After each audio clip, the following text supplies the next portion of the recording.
Hello everyone, and a very warm welcome along to Sportsbet TV, where we're looking forward to Saturday the 19th of September and three really good tips we believe that we have for you across the card at Newbury and Ayr. It's going to be great racing on Saturday, but this has been a tough week for racing, and I couldn't let it pass without saying one or two words about Pat Smallin, who so tragically died of cancer at the age of just 43 earlier in the week. He was a really remarkable man, very much loved both sides of the Irish Sea. Of course, he was a multiple Irish champion jockey.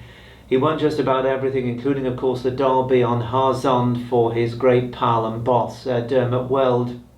Remember as well, he also won the Irish St Leger 4 times in a row on Vinny Row.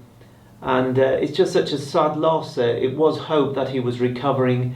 He seemed to have been doing well in his battle against pancreatic cancer, but unfortunately he lost that battle, and the tributes have been many and very warm for a great man. He will be very much missed in the racing world.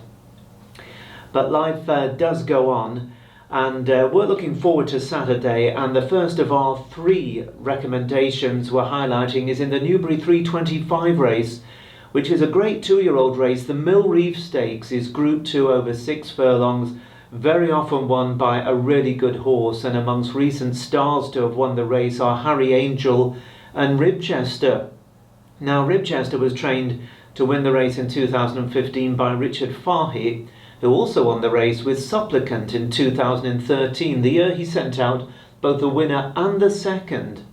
And the remarkable thing about Fahey is that over the last 7 years, he's had 3 runners in the race. 2 of them have won, and the other one was second to his stable companions, so he has a superb record in the race. Now, Richard's only runner in this year's renewal is Rhythm Master, who runs in the colours of John Dance that were made so famous by the marvellous filly Laurence. PJ MacDonald is on board. He's a terrific jockey.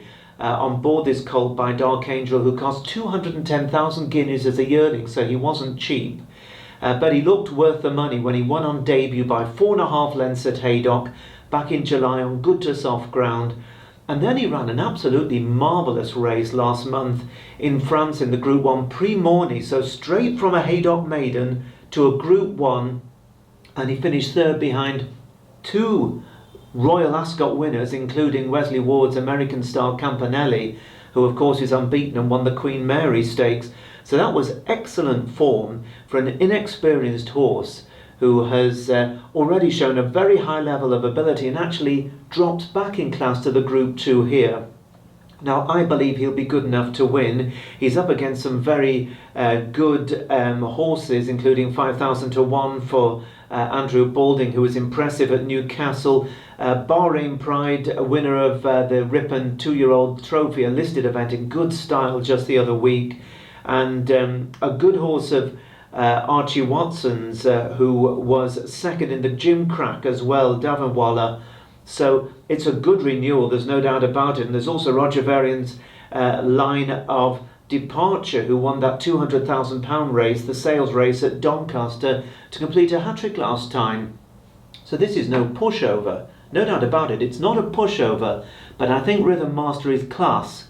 And Richard Fahey has got such a great record in this race that I think 11 to 4 currently available. It may drift. The odds given here are at the time of recording on Friday afternoon, and as we saw last week, they can drift out sometimes, as well as be supported as they have been so many times previously in previous bulletins. So it is Rhythm Master for us, a confident selection to win the Group 2 Reef Stakes at Newbury on Saturday at 3:25. Now we're heading north of the border to Ayr, one of my favourite race courses, and there's a cracking race for the listed Duneside Cup over 1.25 miles at 1:55. It's very often won by a very good horse, and the standout on the figures is Adabe. He's trained by William Haggis and is the mount of very much informed Tom Marquand. He is high class, over 1.25 miles, especially where there's some give in the ground, so I'm hoping that the ground doesn't dry out too much. A few showers would be very welcome. Now, last time we saw Adabe, he ran a great race to be second to Lord North in the Group 1 Prince of Wales' Stakes at Royal Ascot. and that was his first run since winning 2 Group 1 races on easy ground in Australia, where he won a lot of money and a lot of fans down under. Now last season he ended the campaign finishing second to the Wonder Mare Magical, who of course we saw produce that amazing performance to win the Irish Champion Stakes last Saturday.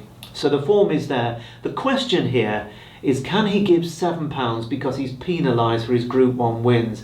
Can he give £7 to the likes of some very good opposition, including such as Fox Chairman and Lord Glitters, who are both very talented on their day? It won't be easy, but if Adabe is right on his game, and I suspect they'll be using this race as a stepping stone to another crack at the Champion Stakes at Ascot next month, I think he can give the weight away. And at 13 to 8 are the odds on offer at the moment, and I think that's a perfectly fair price. So Adabe in the 155 at Ayr on Saturday, 13 to 8 is our second selection. Of course, the highlight of racing at Ayr on Saturday is the traditional cavalry charge down the straight course. We'll learn more about the draw later today, Friday afternoon, and of course with the Silver Cup, which precedes the Ayr Gold Cup at 3:40 on Saturday. So because there's uncertainty about where the very best of the draw is, I've picked one right in the middle, so he can follow the pace whichever side appears to be best, or maybe just come straight down the middle and go for it in a straight line. And the horse in question is Stakston. He is trained by Tim Easterby, and he's the mount of Duran Fenterman. Now, Tim Easterby's horses are absolutely flying. He had 5 winners across the card on Thursday, and great to see the Great Hampton trainer in such wonderful form. And the interesting thing about this Stakston is that he's won his last 2 races, both at Ripon, both over 6 furlongs, both with a bit of give in the ground, and he was a pretty authoritative winner of the very, very competitive Great St Wilfrid Handicap last month. Now that is often a stepping stone to this particular race, a race in which Stakston ran last year, by the way. He was only beaten 3 lengths when 10th of the 24, and amazingly, despite 2 wins and a penalty, having been out of form the first half of this season, he comes to the race on Saturday £4 lower than that good effort in the race last year. So he's in form, he's £4 lower. The stable had 5 winners on Thursday, and he's offered at the moment at 12 to 1 each way, and that'll be for at least 5 places if you shop around, and it might very well be that you see 14 or even 16 to 1 Saturday morning if you shop around. So Stakston, I think, has a great chance.